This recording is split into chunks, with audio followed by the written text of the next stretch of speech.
Next topic है necessity. इस topic में हम लोग पॉलिटिकल पार्टी का जो नेसेसिटी है, बेसिकली इसमें हम लोग ये देखेंगे कि पॉलिटिकल पार्टी नेसेसरी क्यों है, क्या बिना पॉलिटिकल पार्टी का क्या हम लोग कंट्री को रन नहीं कर सकते हैं, इसी के बारे में देखेंगे। और इसमें ये भी देखेंगे कि पॉलिटिकल पार्टी हमारे लिए इतना ज़रूरी क्यों है। देखा जाए तो पहला इसमें कहा गया है कि we need political parties because of following reasons, यानी कि कुछ हमारे पास रीजन्स हैं जिसके लिए ही हमको ये पॉलिटिकल पार्टी चाहिए। तो पहला रीजन है आपका फॉर्मेशन ऑफ पॉलिसीज, दूसरा है सर्टेन गवर्नमेंट, तीसरा है रिप्रेजेंटेटिव डेमोक्रेसी और चौथा है टू गैदर पब्लिक ओपिनियन। ये चार चीज़ों के बारे में हम लोग पढ़ेंगे और इन्हीं चार पॉइंट को पढ़ते हुए हम लोग ये समझ जाएंगे कि आखिर पॉलिटिकल पार्टी इतना नेसेसरी हमारे लिए क्यों है। तो सबसे पहले देखेंगे formation of policies. It is very difficult to imagine a democracy without political parties because without political parties, every candidate in the elections will be independent. No one will be able to make any promise to the people about any major policy changes and new policies. So we need a political party for formation of policy. चलिए एक ये ना बहुत ही लंबा statement हो गया। आप ये चीज़ हम आपको एग्जाम्पल देके समझाते हैं, आप समझ जाएंगे आराम से। देखो, यदि मान लीजिए कि हमारे पास पॉलिटिकल पार्टी नहीं होता और चुनाव होता तो हर आदमी चुनाव में खड़ा हो जाता। बिल्कुल सही बात है कि भैया हम भी चुनाव लड़ेंगे, हम भी एमएलए एमपी बनेंगे।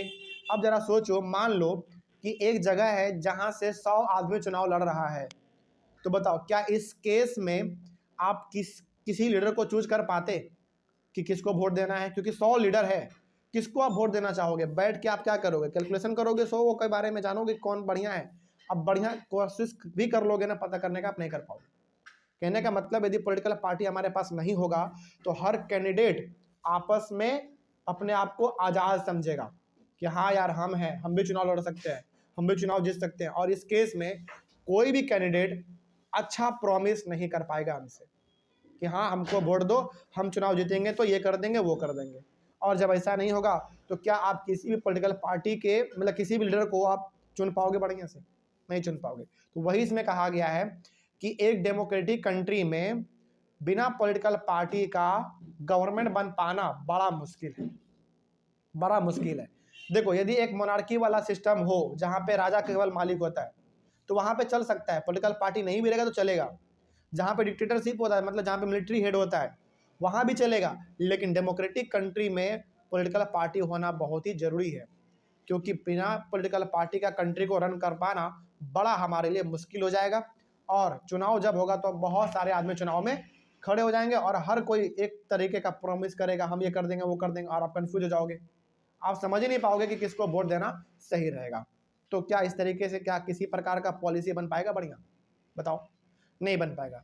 तो पॉलिसी हमारा बढ़िया सा बने, यानी कि फॉर्म हो सके अच्छे तरीके से, इसके लिए पार्टी का होना बहुत ही जरूरी है। पहला हमारा ये हो गया। दूसरा है सर्टेन गवर्नमेंट। अब ये क्या होता है? देखो, elected representatives will be responsible to their constituency for what they did to the locality. अब देखो, हर कॉन्स्टिट्यूएंसी से यानी कि हर जगह से हम लोग अपने अपने लीडर को चुनते हैं और उस जगह पे क्या होना है क्या नहीं होना है उसके लिए जिम्मेदार कौन है? हमारा रिप्रेजेंटेटिव, यानी कि हमारा लीडर। तो बताइए, यदि पार्टी नहीं रहेगा, लीडर नहीं रहेगा, तो हम किसको जिम्मेदार बोलेंगे? हमारे मोहल्ले में जो कुछ होगा तो क्या इसका जिम्मेदारी कोई लेगा? कोई नहीं लेगा। लेकिन यदि हमारे मोहल्ले में यदि कुछ होता है तो इसका जिम्मेदारी कौन लेता है? हमारा लीडर लेता है कि हाँ भैया आपके यहाँ पे हुआ, उसका जिम्मेदार हम हैं, कोई दिक्कत नहीं। तो सर्टेन गवर्नमेंट का मतलब ये है कि एक गवर्नमेंट हमारे पास ऐसा होना चाहिए जो कि कुछ गलत होगा तो उसका भी क्रेडिट वही लेगा और कुछ अच्छा होगा तो उसका भी क्रेडिट वही लेगा, यानी कि बेसिकली वो जिम्मेदार रहेगा। और जिम्मेदारी कब आएगा बताओ? जब आप किसी पार्टी से बिलोंग करेंगे। बात समझ आ रही है? वही बात इसमें लिखा हुआ था। But no one will be responsible for how the country will be run, so we need a political party for certain government who work for the entire country. यानी कि ऐसा हमको एक ऐसा गवर्नमेंट चाहिए, ऐसा बिल्कुल सर्टेन गवर्नमेंट चाहिए जो पूरे कंट्री को चलाए। बात समझ में आ रही है? देखो, यदि गवर्नमेंट नहीं रहेगा ना तो हर आदमी अपने आप को राजा समझेगा, हर आदमी अपने आप को पावरफुल समझेगा। तो क्या इस तरीके से गवर्नमेंट आपका चल पाएगा? क्या इस तरीके से आपका कंट्री चल पाएगा? कभी नहीं चल पाएगा। इसलिए हम लोगों को यदि कंट्री बेहतर तरीके से चलाना है तो आपको गवर्नमेंट तो बनाना ही पड़ेगा। और गवर्नमेंट कब बनेगा बताओ? जब आपके पास पॉलिटिकल पार्टी रहेगा। तो वही हमारा इसमें दूसरा था। तीसरा है रिप्रेजेंटेटिव डेमोक्रेसी। रिप्रेजेंटेटिव डेमोक्रेसी का मतलब होता है एक ऐसा कंट्री जहां पे हम अपने रिप्रेजेंटेटिव को खुद चुनते हैं बाय वोट देकर। आप सोचो, यदि यहाँ पे पॉलिटिकल पार्टी ना रहे तो क्या आप किसी भी लीडर को वोट दे पाओगे बढ़िया तरीके से? नहीं दे पाओगे, क्योंकि हर आदमी अपने आप में लीडर है। आप किसको वोट दोगे आप खुद कंफ्यूज हो जाओगे कि यार किसको देना चाहिए, कौन बढ़िया रहेगा। लेकिन जब कोई लीडर किसी पॉलिटिकल पार्टी से बिलोंग करता है तो हमको ये एश्योरिटी रहता है कि हम लोग निश्चिंत रहते हैं कि यदि ये आदमी इस पार्टी से बिलोंग करता है तो पक्का ये आदमी अच्छा होगा। ऐसा हम लोग बोलते हैं ना। तो वही इसमें लिखा हुआ है कि the rise of political parties is directly linked to the emergence of representative democracy. यानी कि जैसे जैसे हमारा पॉलिटिकल पार्टी आगे बढ़ रहा है, इसका सिंपल सा मतलब है कि हमारा डेमोक्रेसी आगे बढ़ रहा है। डेमोक्रेसी बढ़ने का सिंपल सा मतलब यहाँ पे ये है कि एक ऐसा कंट्री जहाँ पे हम लोग अपने रिप्रेजेंटेटिव यानी कि अपने लीडर को हम लोग खुद चुनते हैं बाय वोट। तो रिप्रेजेंटेटिव डेमोक्रेसी का मतलब क्या हो गया? ऐसा कंट्री जहाँ पे हम लोग अपने लीडर को खुद चुनते हैं। ठीक है। Large scale societies need a representative democracy, this is fulfilled by the political parties. तो हमारा इंडिया इतना बड़ा कंट्री है, इसको रन करने के लिए हमारे पास कौन होना चाहिए? रिप्रेजेंटेटिव तो हमारा होना ही चाहिए, हमारा लीडर तो होना ही चाहिए, जो हमारे मोहल्ले में अच्छाई बुराई दोनों के लिए जिम्मेदार होगा। ठीक है। और ये कब हो सकता है? जब आप किसी पार्टी से बिलोंग करते होंगे। बात में आ रही है? चलो, तो वही इसमें लिखा हुआ था। चौथा है to gather public opinion.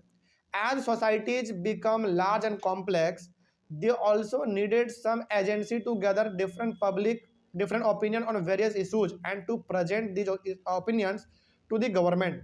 This is fulfilled by the political parties. अब देखो, हमारा इंडिया इतना बड़ा कंट्री है, इतने सारे लोग रहते हैं, सबका ओपिनियन अपना अलग अलग रहता है, यानी कि सबका विचार अलग अलग रहता है। लेकिन क्या इन सारे विचार को मान पाना किसी भी लोगों के लिए सही रहेगा? क्या नहीं रहेगा, क्योंकि आज जैसे 140 करोड़ लोग हैं हमारे इंडिया में भी फिलहाल, और 140 करोड़ के विचारों को यदि सरकार मानने लग जाए तब तो फिर सरकार पागल हो जाएगा। क्या करना चाहिए क्या नहीं करना चाहिए वो खुद डिसाइड भी नहीं कर पाएगा। लेकिन इसको सॉल्व किया जा सकता है। कौन सॉल्व करता है बताओ? हमारा पॉलिटिकल पार्टी इस चीज को सॉल्व करता है। वो क्या करता है? हर जगह से एक लीडर वहां पे खड़ा कर देता है चुनाव में लड़ने के लिए कि इस जगह का जो भी अच्छाई बुरा होगा तुम देख लेना। यानी कि उस जगह के बारे में जो भी डिसीजन लिया जाएगा वो वहां के लोगों के हित में लिया जाएगा, और उसके लिए जिम्मेदार कौन होगा? वहां का लीडर। तो भले ही आप सारे लोगों का विचार नहीं सुन सकते हैं, लेकिन आप जब एक पॉलिटिकल पार्टी के थ्रू किसी जगह पर किसी लीडर को खड़ा कर देते हैं तो वहां का वो जिम्मेदार हो जाता है और वहां के लोगों का वो आवाज़ सुनता है। कोई दिक्कत नहीं इसमें। तो ये चीज़ हमारा होता है केवल और केवल पॉलिटिकल पार्टी के द्वारा ही हो सकता है। तो ये भी आपका कंप्लीट हो गया। इसमें आपने पढ़ा बेसिकली कि हमारा पॉलिटिकल पार्टी हमारे लिए ज़रूरी क्यों है, यानी कि हमारे लिए नेसेसरी क्यों है। चलिए, अभी हमारा टॉपिक कंप्लीट हुआ। नेक्स्ट क्लास में हम लोग शुरू करेंगे how many parties should we have. ठीक है, हम लोग अपने नेक्स्ट क्लास में इस टॉपिक को डिस्कस करेंगे। Thank you very much.